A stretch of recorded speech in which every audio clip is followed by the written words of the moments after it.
Welcome to the Real Business Lifetime Lessons podcast, where Carolina business leaders get real about growth, grit, and leadership. I'm Aubrey Fitzloff, and this is Founders and Frontlines, conversations with entrepreneurs on the front lines of Carolina business, building and leading with resilience. Today, we're joined by Adam Anderson. Adam brings a wealth of experience in luxury hospitality and property management, having led teams and operations from Montana to the Carolinas. As general manager of a boutique short-term rental firm in the Lake Wylie area, Adam shares how authentic hospitality, high standards, and honest leadership create a foundation for long-term success. In this episode, we explore how he balances operational demands with human connection and the lessons he's learned along the way. Hello, thank you for having me. And let's discuss your journey a little bit. You've worked in high-end hospitality from Montana to the Carolinas. What drew you to this industry in the first place, and what keeps you energized today? It goes back to my college days. I was a journalism major, and my mom actually pointed out a opportunity to go work at a guest ranch in Montana.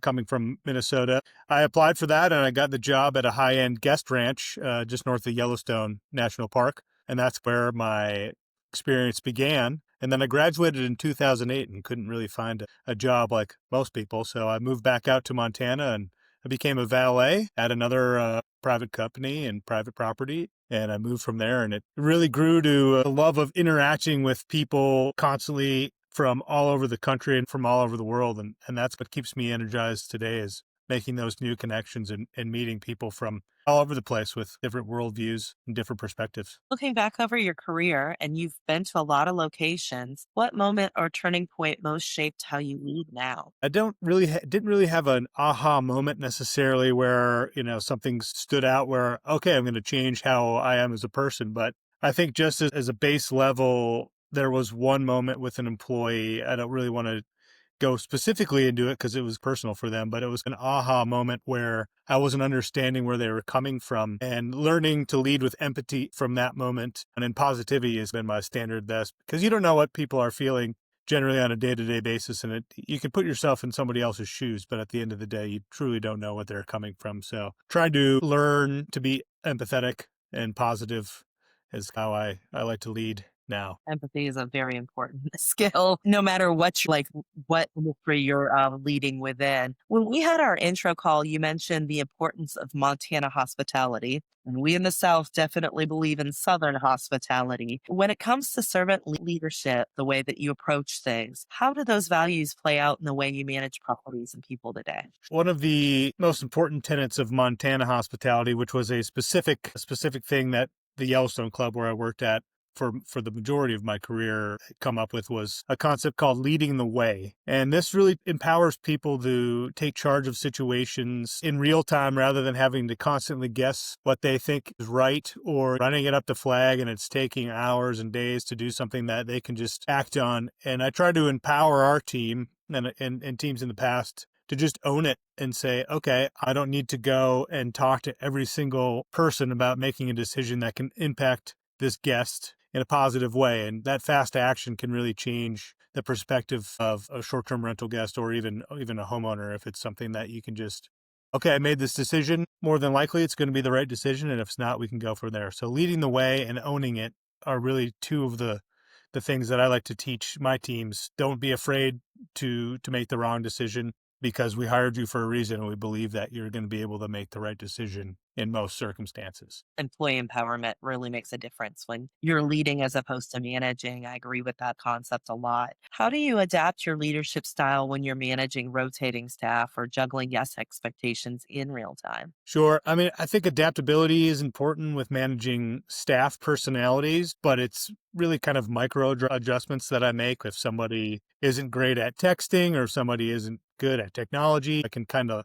hold their hand. But overall, I don't think you really want to adapt too much. You want to be even keeled so that all of your staff can know what to expect from you. It's not going to be unpredictable where you just fly off the handle at any given moment. And people don't like that management style from what I've seen. Having just an even keeled and predictable personality in leading and managing goes a long way when you have so many different people, And I think that's the same with guest expectations, right? You can make minor adjustments to your personality on the fly. Being level-headed and kind to people is just is the basis of good leadership and good management and even good guest relations. Rentland, you've worked at scale. You manage 75 or more homes. Now you manage a more boutique portfolio. What's been the biggest surprise in moving from large scale to hands on leadership? Right, so I oversaw, I think it was, yeah, 75 plus homes at the Yellowstone Club, which was in Montana, and that was more of the large scale portfolio where I was managing people who were managing those, and now I'm just at a this boutique portfolio. There's rarely any surprises for me anymore, just because I've learned to not be surprised.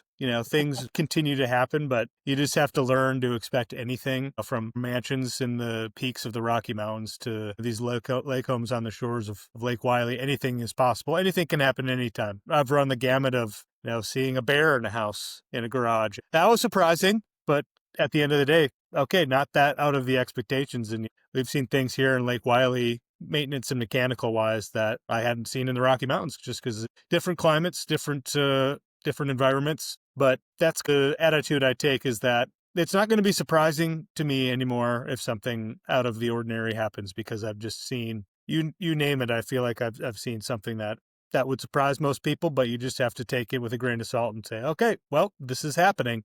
We're going to do what we can to move forward with this problem. How do you personally handle pressure when, of course, with property management, you're going to have challenges, things will go wrong, or perhaps expectations aren't met? I think this is honestly a learned skill. It truly is. Takes a lot of repetition to be in those situations, to not take full personal blame. It's human nature, I think, to take things personally, but it takes a lot of practice to say, okay, this was not my fault personally. I'm going to do what I can to make it right for the client or for the contractor or whatever as soon as I can. But you do what you can as fast as you can. You apologize and you offer some type of compensation if it's warranted, and then move on to the next problem.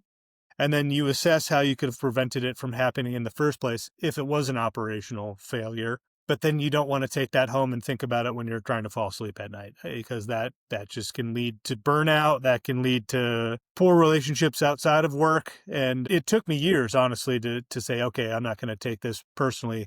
This is something that happens in the course of any business. I feel like people take things very personally, and there's a lot of things that are not really our fault that people can yell at you for. The AC goes out, the hot tub starts leaking, the internet goes down, things that are out of your control. I think those are the things that you first need to learn. Okay, these aren't things that I personally did. I'm going to do what I can to fix them and rectify them in the time that I have. But don't put the blame on yourself. That is a really good strategy for burning out and talking down on yourself. It's a learned skill. It truly is. And it goes a long way to just take a deep breath and say, okay, I'm going to do what I can, but I'm not going to blame myself. And we're going to move on to the next thing, because there is going to be a next thing, and then there's going to be a next thing. And if you keep piling blame on yourself, that is a recipe for. Yeah. The people management piece of things, there's a little piece of it where if you meet them where they're at and acknowledge that they're frustrated or that they're angry, and then work with them to solve that problem, I think a lot of times they're going to calm down and then they're going to work with you. Okay, so how can we meet expectations so that we can all move forward with that? That's definitely something that I think is universal across most business types. We're almost all in the business of solving some sort of problem. Going back to that level of consistency and learning how to respond on a consistent level with a consistent attitude, how do you instill accountability with your team when you have learned to expect a lot of unexpected things? Things do change from day to day, and no two properties are alike. Right. This might sound cliche, but checklists and being able to, especially for our cleaning staff. So we have our own in-home cleaning staff, and they're truly the bloodline of our operation. That's the first thing any short-term rental guest is going to notice if the house isn't clean. So with such a small staff, with myself and one other operate, it's hard to see every single thing every single time, and we can't have that expectation. But I want our cleaning team to know, okay, we're still looking at these checklists, and we're going to go into the home behind you. Maybe not for every single one, but we're going to be behind and we're going to see. And I think they're to the point now where they realize, like, okay, if we do a poor job here, we're going to have to give these people their money back. And that reflects poorly on the company. That reflects poorly on their clean, and in turn can reflect poorly on their job performance. So it's not a scare tactic. I think it's just, they just know exactly each day, this is what I need to do. Regardless if the house is different or not, we're still changing all the sheets. We're still cleaning all the bathrooms. We're still sweeping and mopping all the floors. So they have a consistent checklist for each different type of clean that we do. I think we're getting there. It's, it's a long process, because when I started here at Rentlyne, there was nothing in place. So we're slowly but surely putting into more standing operating procedures in place, for not just for cleaning, but for our operations on the ground, for what happens if a guest asks this, what happens if a guest asks that. So it's a process, but you have to have processes in place in order to be consistent. Having worked in Montana, Idaho, and now in the Charlotte area, how has the regional culture of the Carolinas shaped your business approach?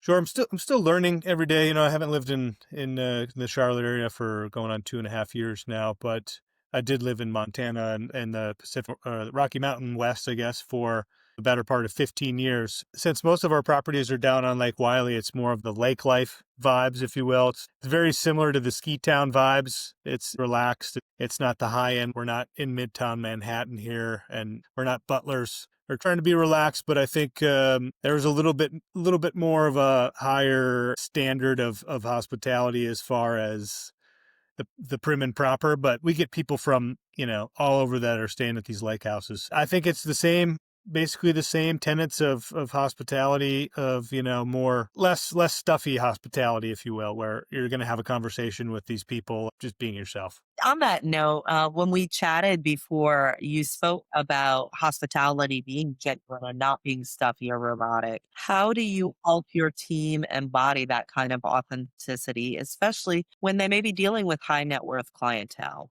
I tell people, you just have to be yourself. It's different in these two markets, right? At the Yellowstone Club, where it was all high net worth individuals, they can see right through the phony stuff. And from what I've learned, for the most part, they want to just have a genuine conversation about you. They want to learn about you as a person, and they deal with enough of the sycophants and yes men on a daily basis.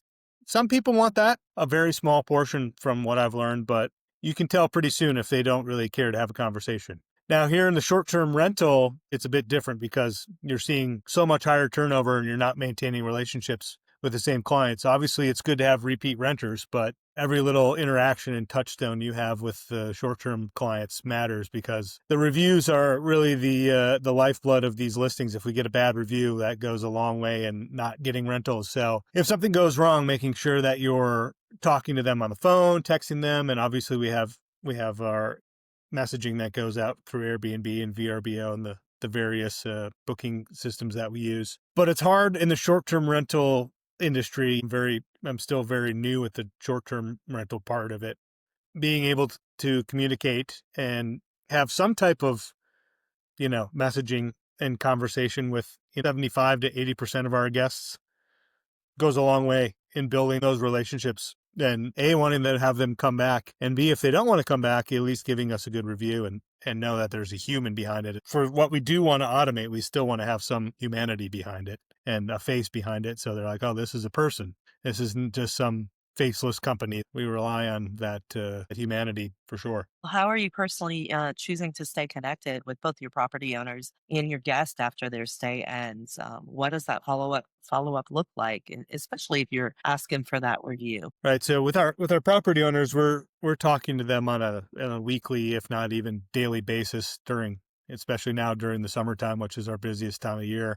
Just keeping them in the loop, like, hey, somebody's checking in today. The fridge went out, or these people really loved your property. So the property owners, we're talking to them probably not after every stay, just more on a macro level about the property. And that seems to be well received by the property owners, the more communication they have about their house.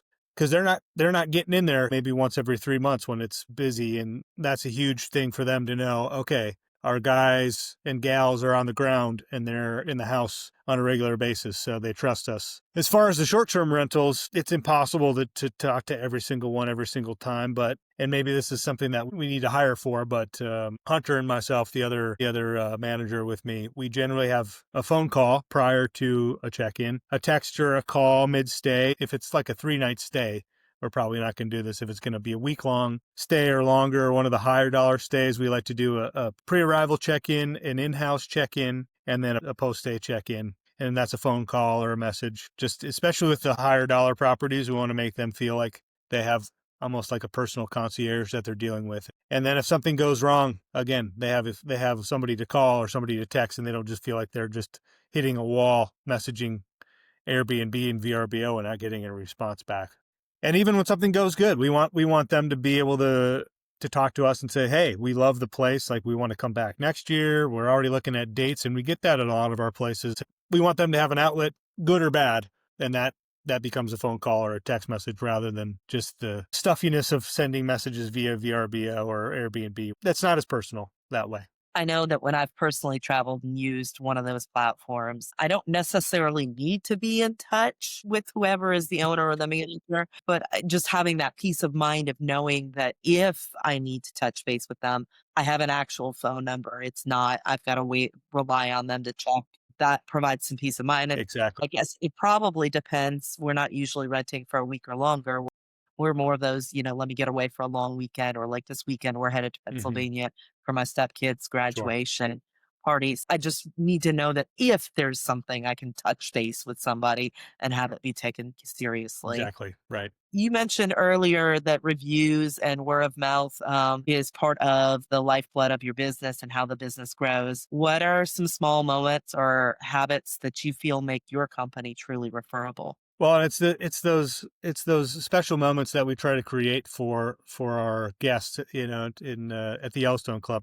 That's definitely what we wanted to do. It's such a different beast, the long-term property management with homeowners. They're managing the property for their stay versus they're managing the property for short-term rental. Really, the owners, they want to hear and just as much transparency and honesty. And if you're not in touch with your owners regularly, they're going to be like, why aren't they contacting me? Like, why aren't they saying anything? And I think that I've instilled that with our team now. It's like, hey, we want to be as open as possible at all times with guests, cleaning crew, everybody. We want to have an open dialogue. And that open dialogue leads to, we had a issue at our stay, but we're going to recommend this place because Adam and his team were open and communicative with us about what they're going to do to fix it. Or, hey, we didn't have any issues here and they reached out to us several times. We love this place. So word of mouth for getting people in the door and getting heads in beds goes a long way. But as far as the owners, they want to know that their property is being well taken care of, and us communicating with them on a regular basis goes a long way to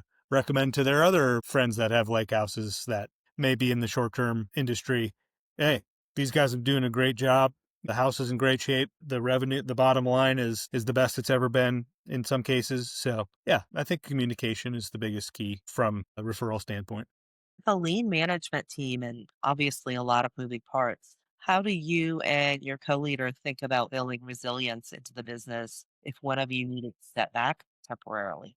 Yeah, that has been kind of a pain point. If I go on vacation or my co-manager goes on vacation, it's just one of us managing every single aspect of everything at all times for that time. So I'm doing my best to automate as much as we can. AI is definitely becoming a very prevalent in this as far as like automating. And this is kind of counterintuitive to my point that I just made about reaching out to people. But AI has been helpful automating our check-in procedures, our checkout processes, and helping us create new listings. I want somebody to be able to just jump into my shoes and be able to have access to tools to succeed if and when I ever step away from this position. And I think some people can tend to be gatekeepers with this stuff, and they keep all the information to themselves. But I'm trying to be an open book with Hunter, my co-manager, and him also, just so that if he ever steps back and we need to hire somebody in his role, we have a whole encyclopedia of what you need to know to be successful in this company. So And really what we need to do is probably hire some more people, but we're at a point right now where we don't really want to because we want to grow our nest egg, if you will, a little bit before hiring and expanding. It is definitely a pain point, and it's something to consider that having redundancy outside of just two people goes a long way. But we don't have that currently, but we want to. That's for sure. Or even as something as simple as like right now, one of my team members, he's in the National Guard. So he's on orders at the moment for the next 2 weeks. It was a matter of making sure all of his clients know how to get a hold of me so that if there's a question about their policy, they don't just feel like he's out of pocket for 2 weeks. Even just having those little fail safes in place. And we're at the point now where outside of an emergency, if I'm on a vacation for a week or something, I'll send a note to my clients and say, "Hey, everybody knows Hunter. That everybody knows me. So everybody knows Hunter. All of our clients know that if they can't get a hold of me, I'm going to make sure that Hunter is in place. And if they can't get a hold of Hunter, they know that they can contact me. So we do have that redundancy that everybody knows that it's not just a one-man show, and we do have a third person who's kind of a silent owner who he can help out in extreme situations. For the most part, people know that it's not just going to fall through the cracks if I'm out for a week or something. What's the approach to supporting the people who keep your business running, like your cleaning crews and other vendors and contractors, especially if they're not necessarily full-time employees? All of our outside contractors and vendors, they're their own businesses, right? The approach is just to have a good working relationship with them. And it's good to have a guy, oh, I have an AC guy or I have a hot tub guy. And just having that cordial and respectful relationship that you want to have with any type of outside business goes a long way. They're going to want to come back and work at your properties if you treat them right and you pay them on time, assuming they did a good job, et cetera. But having that cordial relationship. Our cleaning crew is an internal crew. So as I said before, the cleaning team is really the lifeblood of short-term rentals, and making sure that they're set up to succeed. If that's giving them the right vacuum or getting them enough towels, et cetera, et cetera. We're basically just listening to what they want on the ground and making it happen for them, because if they're not happy, then the guests aren't happy. And if the guests aren't happy, then the owners aren't happy. If the owners aren't happy, then we're not happy. So really it all harkens back to our small cleaning crew being set up to succeed with all the tools that they need and want. So we kind of spoil them. I don't know that they necessarily know that, but from what I've seen at other companies, we do spoil them. We take them out to lunch every couple weeks. We make sure that they have all the best equipment. So hopefully they don't listen to this, because then they'll just ask for some more. But yeah, they're well taken care of. I don't know very many teams where you keep the really good employees long term if you don't show Right. that employees are appreciated. I don't even think that's called spoiling. I think that's good business Yeah, sense. that's just called being smart and keeping the people that are going to keep the company and do it right. Exactly. When my admin was telling me that his work chair is uncomfortable, well, then let's get you something that's comfortable. Like, I want you to not dread sitting at that desk, because sitting at that desk is part of your job. Exactly. And that's within my ability to provide to him. So, Exactly. as you guys have thought about growing your company, have you given thought to how you would want to grow it in a way that still allows flexibility and the lifestyle that you currently get to enjoy? Sure. We've been pretty picky recently about the properties. We've recently onboarded, I think, another 3 properties in the last probably 2 months, which I mean is a significant expansion for the size of our portfolio. But we've had probably 10 or a dozen that we've said no to. We want to be intentional about what properties we're taking on. Before my time here at Rentlyne, it was kind of a bigger, not the luxury properties, and we're trying to curate more of a luxury brand of property. So we go and see a standard ho-hum 3-bedroom somewhere in Midtown Charlotte. That's sure, it's fine, but the majority of our portfolio is lake houses, and we want to keep that. We want to keep that on par. That we're trying to be slow and intentional with our growth rather than just try to go fast and sloppy with it. So we haven't even started really trying to do our own reaching out.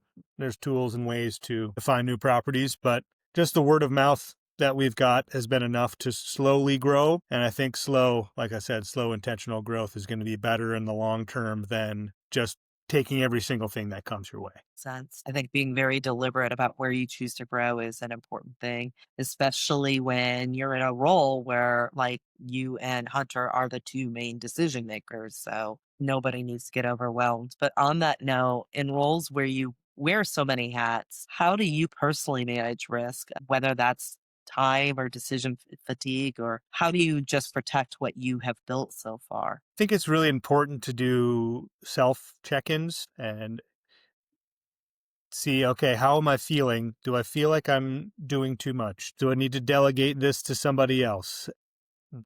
I mean, I probably do self check-ins every day. Like, okay, what can I do? Do I feel like I have a good work-life balance? And for the most part, at this point, such a streaky industry where, okay, it's January 15th. Boy, it's not very busy.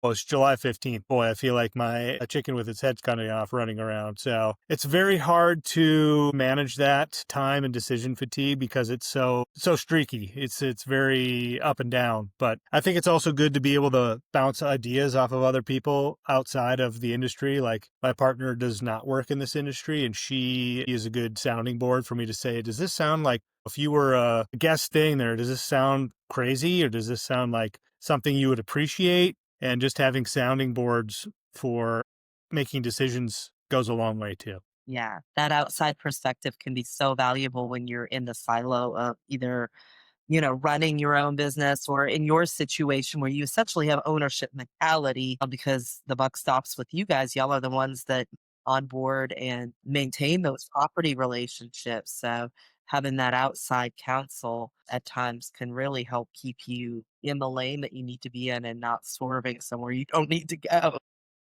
Right. And really we're intertwined. If the owner doesn't make money, we take a commission off of whatever money comes in. So if there's nothing coming in and the owner's not making money, then we're not making money. So really it's quite a symbiotic relationship between us filling the calendar as much as we can for the largest dollar amount we can. So the owners understand, like, okay, that's why it's good to have a property manager, because if the calendar is empty, they're not making any money too. So it's a two-way street. Or I think we have the same approach in insurance. Not every product is such that the bigger the premium, the more money we make. In fact, quite a few of them are not. And it's obviously not all about money, but we do have to eat, which means we have to take care of our clients. Right? We have to pay our cleaners a good wage to get the good cleaners. We have to be able to pay the contractors to come and be able to fix a hot tub. And it isn't all about money, but at the end of the day, What is something that you wish you had known 5 or 10 years ago in your career? yeah. I don't really love this question because everything now, especially, is so hyper flexible and everything's changing at such a rapid pace that, boy, 5 to 10 years ago, I don't even, AI wasn't even a thing, for example. I think just from a personal perspective, just staying more grounded and non-reactive in high stress situations goes a long way to maintaining your personal well-being, but also showing your team, like, okay, we don't have to be so stressful about this. It's going to be okay. I think my boss at the Yellowstone Club years ago said, hey, we're not saving lives out here. This isn't an ER. We're not in an operating room. Like, yes, we'll take care of it, and we're going to take care of it to the best of our ability, but let's take a deep breath, and it's going to be okay. We can get them some more firewood, or we can get them the correct bottle of wine that they're asking for. That kind of things. We don't have that kind of high concierge type like requests at the short-term rentals, but it's the same concept. We're not saving lives out here. We're going to do our best to make sure these people have a great time and that they love the property. But let's just stay as non-reactive and grounded about this as possible. That's also a learned skill, like I talked about before. Like, you need to learn to be like that in situations, and it goes a long way. And I think it rubs off on other people when they see you act that way. Hospitality, I think a lot is about learning to be mellow and roll with the punches. And even 5 or 10 years ago, if we didn't know how that was going to affect the business, I think maybe one of the things that I at least have learned is that you can't get too set in a business model because it will change. Yes, definitely, definitely. I mean, even week to week, month to month, we see how much in short term rentals anyway, how the calendar changes with demand. For example, Hurricane Helene happened in Nashville and the mountainous area, we got a ton of demand for our properties because people were displaced from that. That's nothing we could ever predict, but just being ready for all types of situations like that goes a long way. And it's hard to predict. The short-term rental market was for as much data and graphs and charts as you can get from some of the metrics sites. It's still very hard to predict on a daily.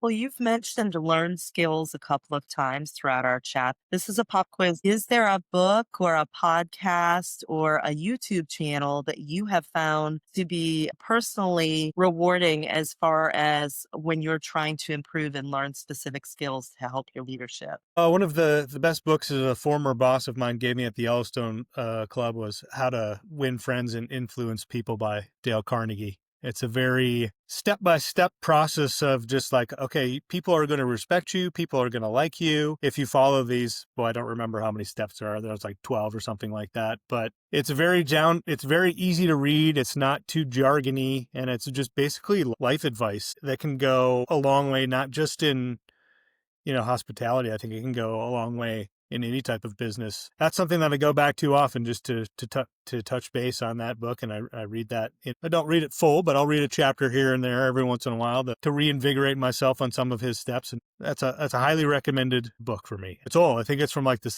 70s or something now, but I think it still holds water today. What advice would you give someone who is hoping to go into hospitality or property management in today's landscape? Yeah, really. I think it really depends on what you're trying to do, right? I would just say, you don't have to start out with these grand ambitions. I started out as a dishwasher and a valet, so it takes a long time to learn the industry. And I recommend not having super lofty expectations jumping into it right now. If you want to get into hospitality, go take a job at a hotel as a valet or as a housekeeper, kind of starting from the bottom and working your way up, not just in hospitality, but I think in general is a good way to, if it's something you're truly passionate about, to learn all aspects of it. I think that is one of the reasons that I've been successful is because I have been in so many different roles. I've been a valet, I've been a dishwasher, I've been a rental experience coordinator, I've been an assistant property manager, I've been an operations manager. So I've run the gamut, and just seeing all those different aspects goes a long way. So don't box yourself in that, oh, I need to start and buy a house and I need to run it. There's a lot of different ways to get in, and there's a lot of different ways to be successful. I really want to thank you for your time today. If one of our listeners wanted to connect more with you, both about what you're doing or if they wanted to rent from y'all, can you tell us how to connect with you? What's the best ways to touch base? Yeah, so our website is Lakeline, and that's just a subsidiary of Rentline, and that's where all of our lake houses are listed. And that's Lakeline, LAKELYNE.com. Or they can email me directly. I'm adam@rentline.com, and that's ADAM at RENTLYNE.com. And we have a few other properties that they could reach out about if they are interested in renting in Charlotte proper. But I highly recommend coming down to the lake and enjoying what Lake Wylie and the lake life has to offer. It's different than being in the mountains where, hey, you can have a great time at Lake Wylie in April or October or November because it's still 75 degrees.